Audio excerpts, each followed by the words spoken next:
Terceiro bloco, Viva Bem. Bom, gente, então vocês já estão sabendo tudo sobre o mal de Alzheimer. E trate com muito carinho, muito amor todas essas pessoas que estão com a doença, infelizmente, mas dá pra gente ajudar, né? Olha só, a doutora Roberta Franco vai dar um aviso pra gente aí sobre jejum intermitente. Pega a dica.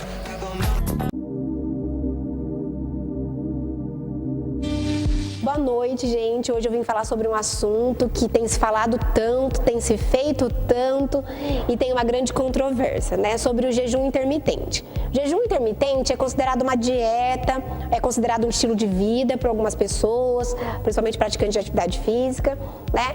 Afinal, o que é esse jejum intermitente? Jejum intermitente, ao meu ver, é uma estratégia nutricional, tá? Eu não considero como uma dieta, né? E esse jejum intermitente, ele tem sim embasamentos científicos. E hoje ele é considerado como moda, está no auge, porque existem vários artigos científicos recentes, tá? Que nos mostram realmente benefícios sobre o jejum intermitente. Afinal, o que é o jejum intermitente? Então, na verdade, o jejum intermitente, ele é um período, como o próprio nome diz, jejum, né? Um período de tempo sem se alimentar, tá? E esse intermitente, porque você intercala alguns períodos sem se alimentar. Existem várias estratégias diferentes de jejum intermitente, né? E alguns estudos mostram os benefícios de cada uma dessas estratégias. Como eu falo que é uma estratégia nutricional, e toda estratégia nutricional ela deve ser aplicada a um indivíduo, e cada organismo tem suas peculiaridades, então nós devemos respeitar. Então, esse jejum intermitente, ele deve ser aplicado através de um profissional capacitado, e esse profissional, ele deve conhecer o indivíduo que vai ser aplicado, tá? Então, essas individualidades que eu falei devem ser respeitadas, né? Qual que é o primeiro ponto que a gente deve considerar como profissional para se aplicar ou não o jejum intermitente como estratégia nutricional, né? Eu, em primeiro lugar, costumo avaliar os níveis de um hormônio chamado cortisol. Esse hormônio, alguns fogem dele, né? Mas ele tem muito benefício no nosso organismo. Nós precisamos dele, né?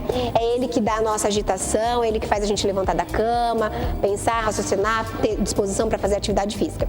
Só que níveis muito elevados fazem prejuízo ao nosso organismo, principalmente na questão de massa muscular.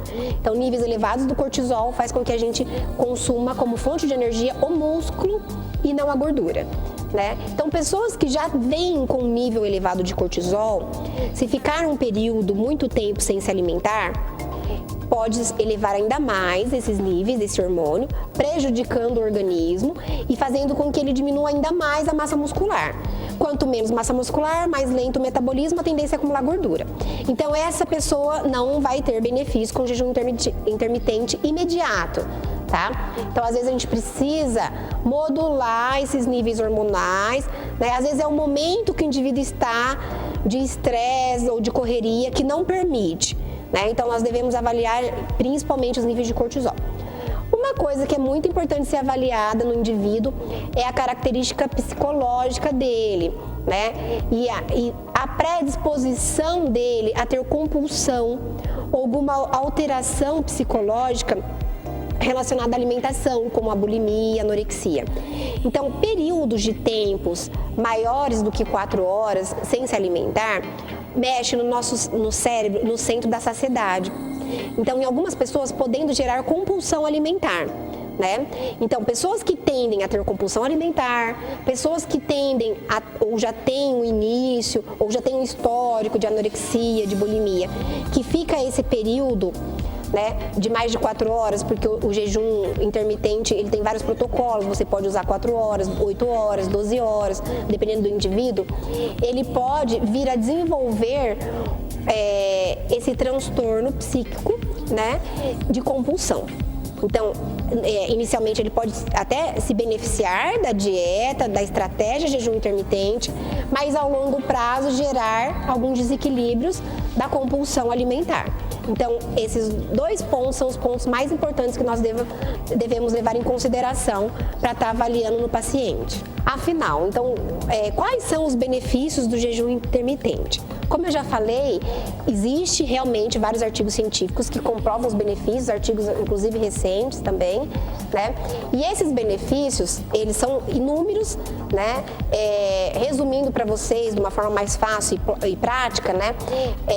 O jejum intermitente, ele tem a capacidade de diminuir alguns hormônios, principalmente níveis de insulina, que quanto mais altos os níveis de insulina, mais acúmulo de gordura o seu organismo faz. A insulina e a alimentação frequente, o número de uma quantidade grande de refeições, faz com que o nosso organismo tenha sempre liberação de insulina, atrapalhando a liberação dos hormônios que queimam gordura. O jejum, ele diminuiria, teoricamente, né, esses níveis de insulina, tendo aumento de algumas substâncias e outros hormônios, como glucagon, PPR-gama, sirtuínas. Essas sirtuínas são substâncias que estão no auge nos artigos científicos, que são responsáveis para perda de gordura abdominal, principalmente, diminuição da resistência à insulina, tanto que o jejum intermitente promete também melhorar e até reverter nos estudos diabetes tipo 2, né? E essas sirtuínas, elas estão relacionadas com a diminuição de radicais livres do nosso organismo e com o rejuvenescimento das nossas células. Então, esses estudos, eles mostram benefícios para o emagrecimento, para a diminuição de gordura abdominal, para a melhora da biogênese mitocondrial. Então, tudo que está relacionado à biogênese mitocondrial no nosso organismo rejuvenesce as nossas células, a gente diminui mais gordura, nós temos mais energia, temos maior capacidade de ganhar massa muscular. Então, assim, os estudos prometem inúmeros benefícios. Por isso, hoje está tão no auge e está tão utilizado. A única coisa que nós temos que respeitar é a individualidade de cada indivíduo. Isso é muito importante. Agora, em relação, quanto tempo eu vou fazer, né? Esse longo prazo do jejum, né? Quantas horas eu vou fazer? Mais uma vez, isso é muito individual. Mais uma vez, eu aconselho vocês sempre ter um profissional capacitado por trás dessa estratégia. E como eu falo que é uma estratégia, toda estratégia, ela não é uso contínuo, né? Então, eu nunca consegui avaliar um paciente de jejum intermitente a longo prazo e nem tenho interesse de fazer isso. Eu considero como uma estratégia. Então, o que seria interessante para a gente não ter o prejuízo e ter realmente esses benefícios que os estudos prometem para a gente? Intercalar essas estratégias. Tá? Então, você pode fazer, dependendo do número de horas do jejum, uma vez na semana, você pode fazer 2 vezes na semana. Se for menor número de horas, você pode até fazer todos os dias, talvez um período noturno que você esteja dormindo, que não atrapalhe tanto esses níveis de cortisol. E você pode estar fazendo, dependendo do número de horas, se for um número de horas maiores que você queira fazer, mais de 12 horas, né? Uma vez no mês, uma vez a cada 15 dias. Aí, vão ser estratégias que vão ser feitas de tempos em tempos, estimulando sim essas substâncias e tendo os benefícios. Sempre com um profissional capacitado. Então é isso aí, né? Temos muitos estudos falando sobre esse jejum intermitente, temos muitas controvérsias. Eu trouxe um pouquinho para vocês. Se você tiver interesse de estar fazendo essa estratégia, procure um profissional capacitado. Até mais, boa noite. Legal, né, galera? Vocês viram a dica da doutora Roberta? Então, cis. Procure um nutricionista. Não vai fazendo qualquer coisa aí, não. É igual exercício físico. E qualquer outra especialidade tem que ter o especialista.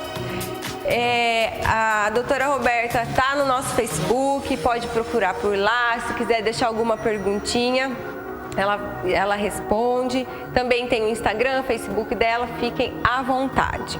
Galera, vocês viram que hoje o nosso Viva Bem tá bem assim, instrutivo, né?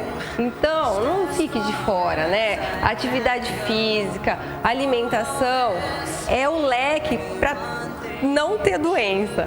É um leque aí para você viver bem.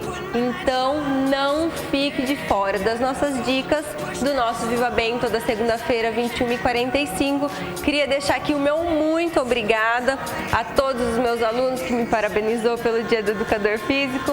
Um beijo pra Marelita, que eu fiquei de mandar beijo pra ela, não mandei semana passada. Um beijo pra minha família e a todos da minha família para se ligar no mal de Alzheimer, porque a galera lá tem um pezinho ali, viu?